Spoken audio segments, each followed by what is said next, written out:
नमस्कार दोस्तों, स्वागत है आप सभी का आपके अपने YouTube चैनल ऐसे क्लासेस पर।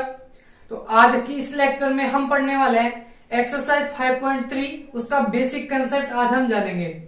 तो इसका जो टॉपिक है वह है कोई भी एक एपी यदि हमारे को दे रखी है तो उसके एन पदों का जो सम है वो किस तरीके से आप निकाल सकते हो, उनके जो फॉर्मूले हैं उनको आज हम इसमें जनरेट करना सीखते हैं। तो गाइस, यदि आपको हमारा वीडियो अच्छा लगे तो प्लीज वीडियो को लाइक कीजिए, चैनल को हमारे को सब्सक्राइब कीजिए और इसको आपके सोर्सेस अकाउंट में शेयर करो ताकि जो 10th क्लास की जो मैथमेटिक्स है उसको सभी बच्चे पढ़ सके। तो अब हम स्टार्ट करते हैं आज का लेक्चर। तो आइए देखते हैं। देखिए, जैसा कि आपको यहाँ हेडिंग दिख रही होगी कि कोई भी एक एपी दे रखी है, उसके एन पदों का जो योगफल है एस एन, जिसको हम बोल रहे हैं एस फॉर होता है सम ऑफ nth टर्म्स। जिस तरीके से एनवा पद हम निकालते थे, nth टर्म्स की जो वैल्यू थी वो an से डिनोट करते थे या टर्म्स ऑफ n, तो उसको tn से भी हम डिनोट कर सकते हैं। तो उसी तरीके से n पदों का जो सम है, nth टर्म्स के जो सम है वो हम sn से डिनोट करेंगे। अभी इसका जो फॉर्मूला होता है वो क्या होता है, किस तरीके से उसको लाया जाता है, आइए उसको हम जानते हैं। तो देखिए, मैं यदि कोई एपी मान लू, माना कोई हमारे पास एक एपी दे रखी है जिसको हम एस से डिनोट कर, सॉरी एपी जो हमारे पास है वो दे रखी ए, दूसरा पद इसका होता है ए प्लस डी, थर्ड होता है इसका ए प्लस 3d, फोर्थ ए प्लस 2d आएगा यहाँ पर और ये हो जाएगा ए प्लस 3d। इस तरीके से इस जो समांतर श्रेणी जो ये है उसके अंदर n पदों का हमारे को योग निकालना है, तो n पदों तक इसका विस्तार हमारे को लिखना पड़ेगा। तो इसका जो n टर्म होता है वो हमारे पास होता है a plus n minus 1 into d. तो इसको a plus n minus 1 into D आप बोल सकते हो। अब यहां से देखिए, मुझे निकालना है इन सभी n पदों का, ये कोई एक समांतर श्रेणी है और इन सभी पदों का यदि मैं योगफल निकालूं तो मुझे इनको जोड़ना पड़ेगा। तो इन सभी का यदि मैं सम निकालूं तो आता है सम होगा, उसको हम एस से डिनोट करेंगे एस। अब n पदों का सम है तो इसको आप एस एन भी बोल सकते हो। तो एस एन इसको हम यदि बोल दिए तो इन सभी पदों को ऐड कर दो, a, दूसरा पद हो गया a प्लस में d, थर्ड टर्म हो गया a plus 2d, fourth term हो गया a प्लस 3d। तो देखो, हर एक पद कम मिलता चलेगा जब पिछले वाले पद में हम d ऐड कर देंगे। ये सब मैंने जब nth टर्म्स वाला जो फॉर्मूला बताया था उसमें बता रखा है। यदि इसको आप जानना चाहते हो तो नीचे डिस्क्रिप्शन में लिंक दे रखा है, वहां से जाके आप इसको पढ़ सकते हो। तो ये इस तरीके से इसके पद यहां दिख रहे होंगे। प्लस इसी तरीके से इसका जो लास्ट टर्म है, तो देखो ये तो इसका लास्ट वाला टर्म है। अब यदि इससे पहले वाला टर्म जो होगा वो कुछ इसी तरीके से होगा, a plus N minus 2 into d. अब n माइनस 2 से यदि अगला वाला पद होगा तो a plus N minus 1 into d. तो यहाँ दो डिफरेंस घट रहे थे, यहाँ एक ही बार डिफरेंस, मतलब इसमें यदि एक डिफरेंस और ऐड हो जाएगा तो अगला नंबर हमारे पास मिल जाएगा। तो ये नंबर कब मिलता है, यदि अगले नंबर की बात करें तो समांतर श्रेणी में, तो पिछले वाले में डी ऐड कर दो, अगला मिल जाएगा। अब यदि अगले से पिछला निकालना हो तो अगले वाले में से डी माइनस कर दो तो पिछले वाला मिल जाएगा। तो दोनों तरीके से आप कैसे भी इसको लिख सकते हो। देखो, इस एस एन को आप यदि इस तरीके से लिखोगे तो ये मैंने इसको लिख दिया। अब इसको मैं ऐसा भी लिख सकता हूं कि एस एन ए प्लस में डी प्लस ए प्लस में 2d प्लस ए प्लस में 3d प्लस डैश डैश।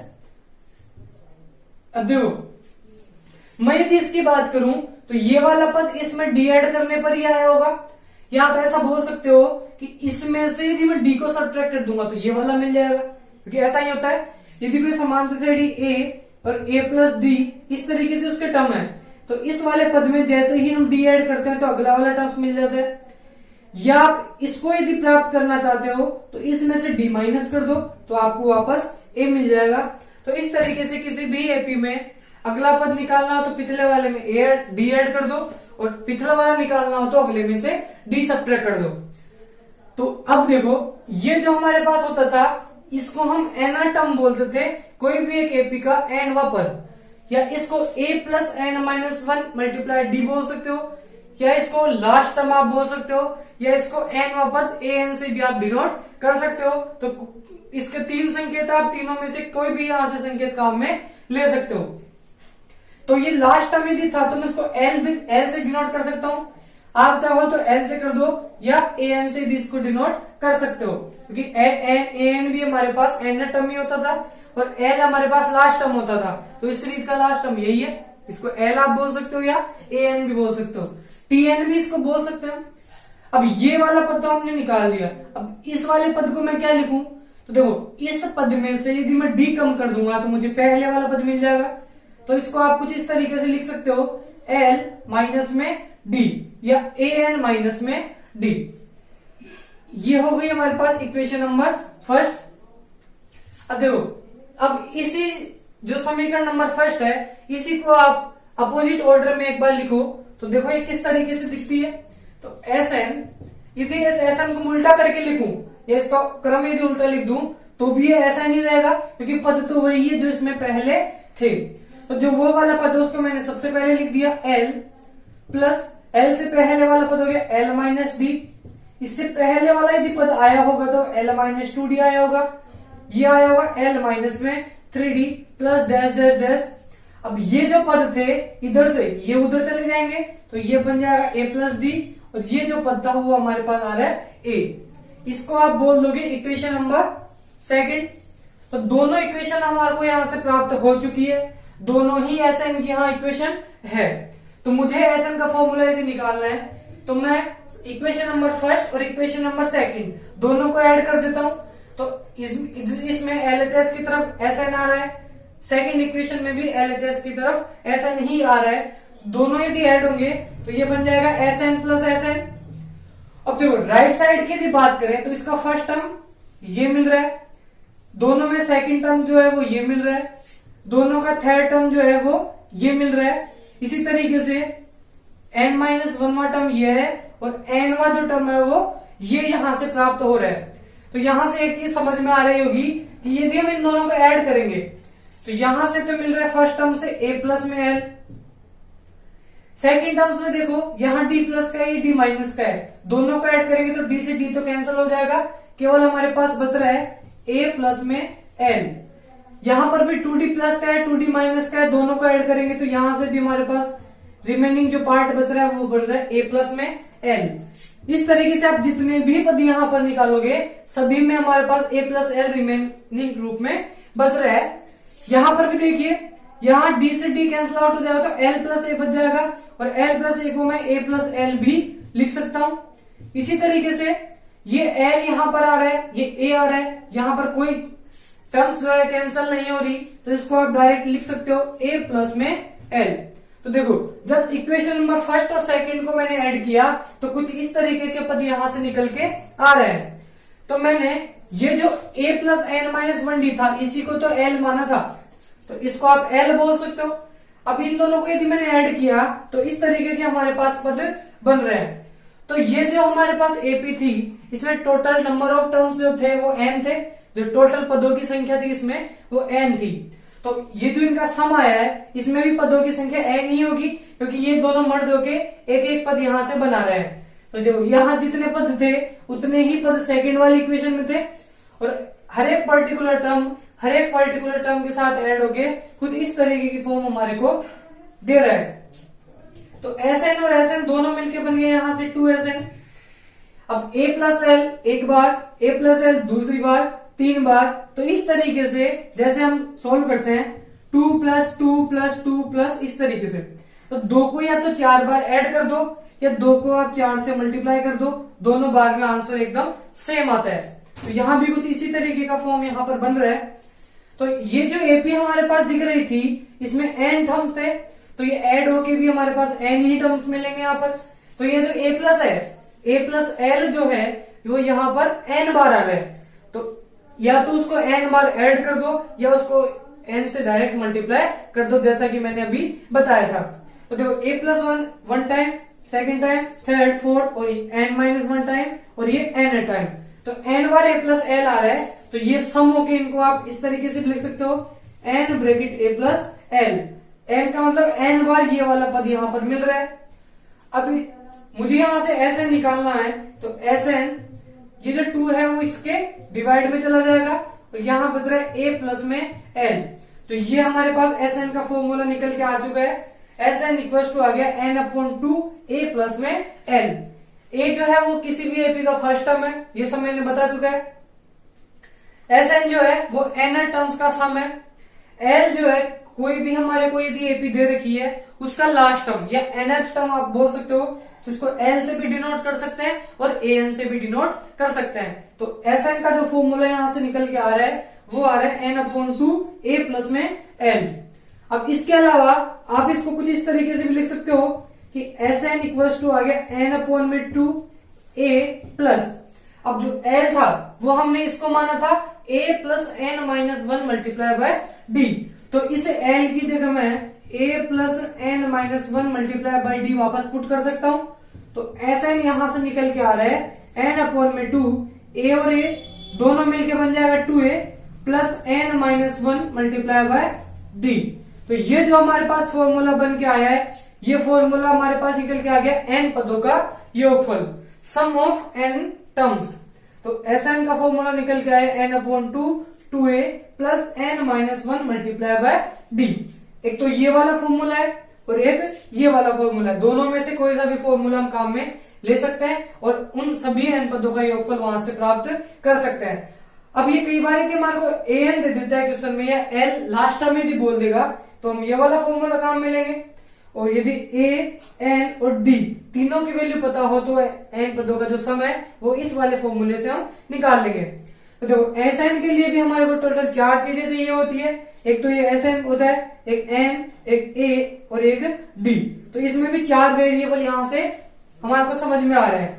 4 में से यदि कोई भी 3 टर्म यदि हमारे को पता है तो हम चौथी वाली आसानी से प्राप्त कर सकते हैं। तो इसके लिए कम से कम 3 वैल्यू हमारे को प्राप्त होना जरूरी है यदि उसमें उससे मेरे को उनका सम निकालना हो। तो यहाँ पर ए एल और एन और चौथा है एस एन, यहाँ पर भी 3 चीजें पता है तो हम एस एन आसानी से प्राप्त कर सकते हैं। तो ये तो इसका कंसेप्ट हो गया कि एस एन का जो फॉर्मूला था वो क्या होता है, तो वो इस तरीके से प्राप्त होके आता है और फॉर्मूला निकल के आता है ये वाला। अब देखिए एक फॉर्मूला इसमें और आता है,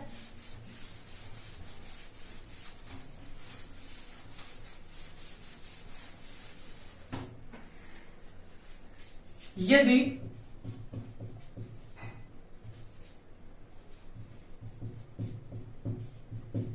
हमारे को n पदों का योगफल दे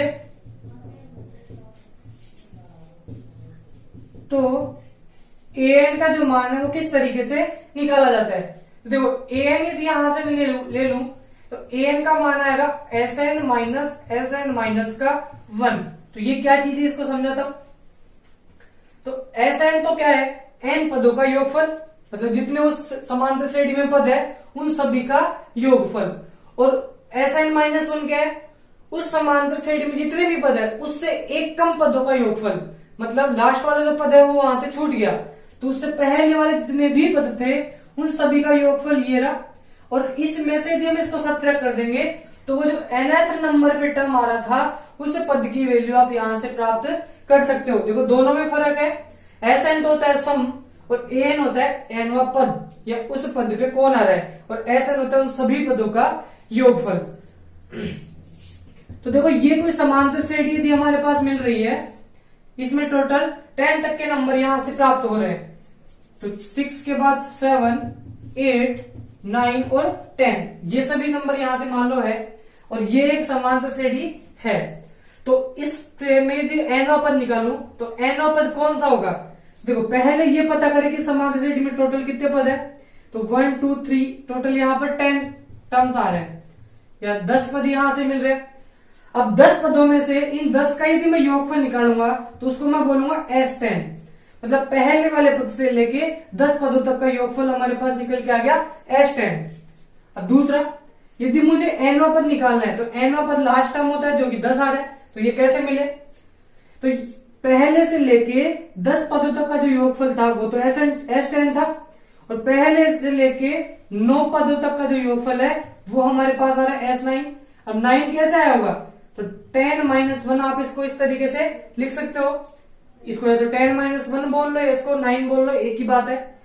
तो टोटल 10 पदों के योगफल में से उससे एक कम मतलब 9 पदों तक का योगफल मैं यदि हटा दूंगा तो हमारे पास केवल यही पद बचेगा।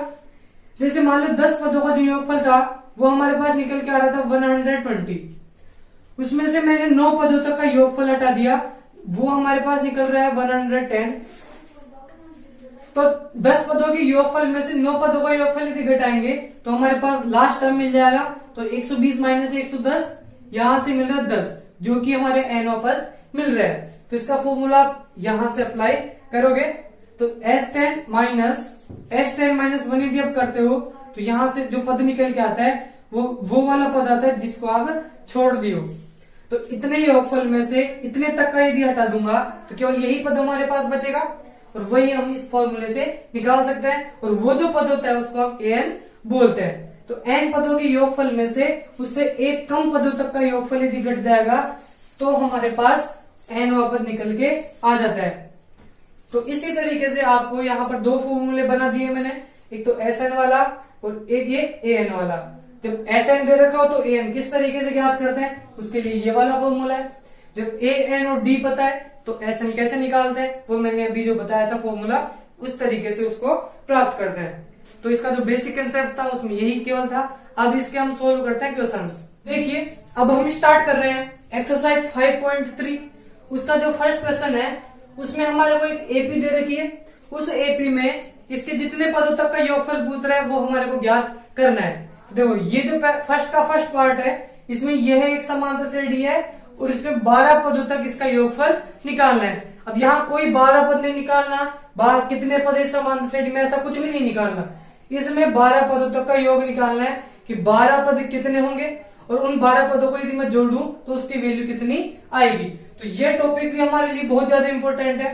जैसे प्राकृत संख्याओं का योगफल पूछ लेता है कभी कभार, कभी पूर्ण संख्याओं का योगफल या 1 से लेके 120 तक की अभाज्य संख्याएं कौन कौन सी, उन सभी का योगफल निकाल के बताओ। इस तरीके की जो क्वेश्चंस आते हैं ये कंपटीशन में बहुत ज्यादा पूछे जाते हैं और आप उनको इन मेथड से सोल्व कर सकते हो। तो जो एपी जो है ये बहुत ज्यादा इंपॉर्टेंट है, सीरीज वाले क्वेश्चन यहाँ से बढ़ते हैं। तो देखो यदि समांतर श्रेणी है और इसका यदि मुझे योगफल निकालना है तो हम जानते हैं कि योगफल जो होता है Sn होता है, उसका फॉर्मूला होता है n/2a plus n-k1 multiply by d। इस फॉर्मूले से हम Sn को प्राप्त करते हैं। तो देखो इस फॉर्मूले में मुझे एक तो n चाहिए होगा, एक a चाहिए होगा और एक d चाहिए होगा, तभी हम इसका Sn निकाल सकते हैं या जितने पदों तक का योगफल पूछ रहे हैं वो निकाल सकते हैं। तो देखो यहाँ पर क्वेश्चन में जो a है वो तो हम देख सकते हैं कि ये समांतर श्रेणी है। तो पहला पद आ रहा है 1, d की बात करें तो d निकलेगा अगले पद में से पिछला वाला पद सब्ट्रैक्ट करके 3 - 1 = 2। अब d आप बार बार नहीं निकालोगे क्योंकि एक एपी हमारे को बोल रखा है। इसके अलावा n की वैल्यू, अब देखो इस क्वेश्चन में ये बोल रहा है इसका जो योगफल है, मुझे ये पता नहीं है कि सीरीज कितनी बड़ी है, कितनी भी बड़ी सीरीज जा रही हो उससे हमारे को कोई मतलब नहीं है। लेकिन इस क्वेश्चन में बोल रहा था कि केवल इसके 12 पदों तक का ही योगफल निकालना है। तो इसका मतलब इस सीरीज में 12 पद ही होने चाहिए। तो n = यहां से लेंगे 12। आगे कितने पद है उनसे हमारे को मतलब नहीं है, केवल 12 पद तक ही इसको लेके चलना है और उन सभी पदों का योगफल निकालना है। तो 12 इसमें n = कितना आ गया 12। तो a पता लग गया, d पता लग गया, n पता लग गया। अब ये सब वैल्यू हम इस फॉर्मूले में पुट कर देंगे। तो ऐसा n होता था n टर्म्स का सम। तो यहाँ पे n मतलब 12 टर्म्स है तो S12 = 12/2। बस केवल फॉर्मूले में पुट करना है और वैल्यू निकालनी है। 2 मल्टीप्लाई a की वैल्यू आ रही है 1 प्लस n-1 मतलब 12 - k1 और d की वैल्यू यहां से मिल रही है 2। तो S12 आ गया, 2 × 1 = 2 और 2 × 6 = 12। तो ब्रैकेट के बाहर तो आ गया 6, 2 × 1 = 2 प्लस 12 - 1 हो गया 11 और 11 को यदि 2 से मल्टीप्लाई करेंगे तो 22। तो 6। अब कई बच्चे पहले इनको मल्टीप्लाई कर देते हैं फिर उसको इसमें ऐड कर देते हैं, ब्रैकेट यहाँ पर नहीं लगाते, तो वो आपका गलत आंसर हो जाएगा। बोर्ड मास के रूल से पहले ब्रैकेट वाले नंबर सॉल्व होते हैं। तो 12 और 2 दोनों मिलकर बन गया 24। 24 को यदि इससे मल्टीप्लाई करेंगे तो ये आ गया 144। तो इसके 12 पद जितने भी होंगे उन सभी को यदि मैं ऐड करूंगा तो हमारे पास आंसर निकल के आ गया 144। इसके अलावा देखिए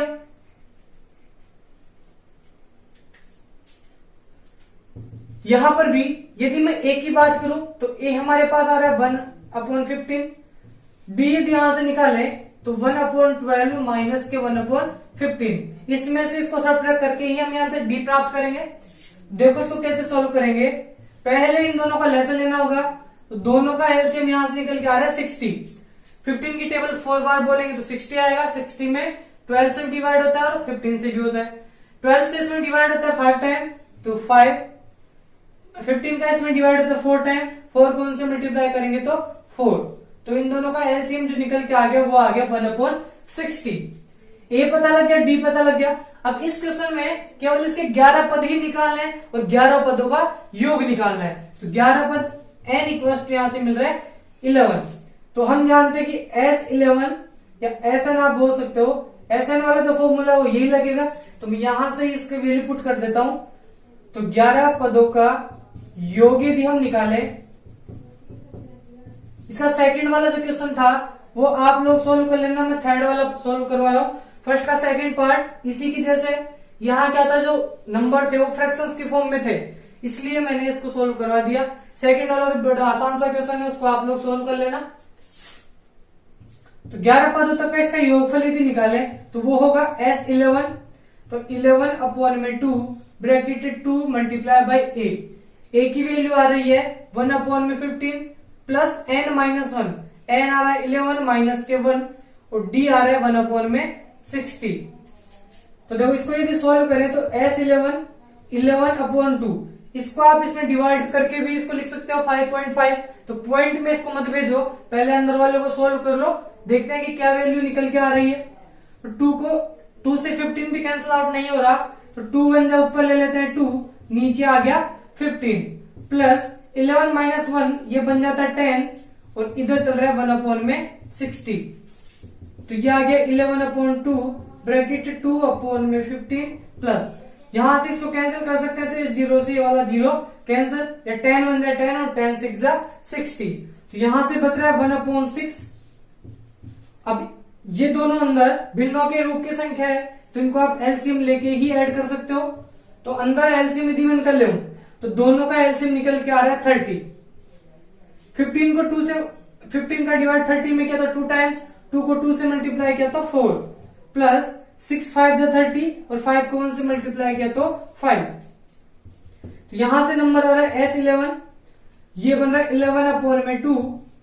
5 प्लस 4 ये बन गया 9/30। इसको आप कैंसिल कर सकते हो, 3 3 जा 9 और 3 10 जा 30। तो ऊपर आ रहा है 11/2 ब्रैकेट मल्टीप्लाई 3/10। कोई नंबर किसी से कैंसिल आउट नहीं हो रहा है, तो इसको आप मल्टीप्लाई कर दो न्यूमरेटर से, तो ये हो गया 33 और डिनोमिनेटर से, तो यहां से निकल के आया 33/20। तो इसके जो 11 पद है उन सभी का जो योग आएगा वो आ गया 33/20। आप इसको डिवाइड करके उसके पॉइंट में वैल्यू भी निकाल सकते हो, या यहां तक भी इसको छोड़ सकते हो, क्योंकि हमारे जो पद है वो कुछ इसी तरीके से आ रहा है, तो फ्रैक्शन के रूप में इसको आप छोड़ सकते हो। तो इस तरीके से यदि हमारे को कोई एपी दे रखी हो तो उसके जितने भी पद पूछ रहे हो उन सभी का योगफल इस प्रकार से ज्ञात किया जाता है।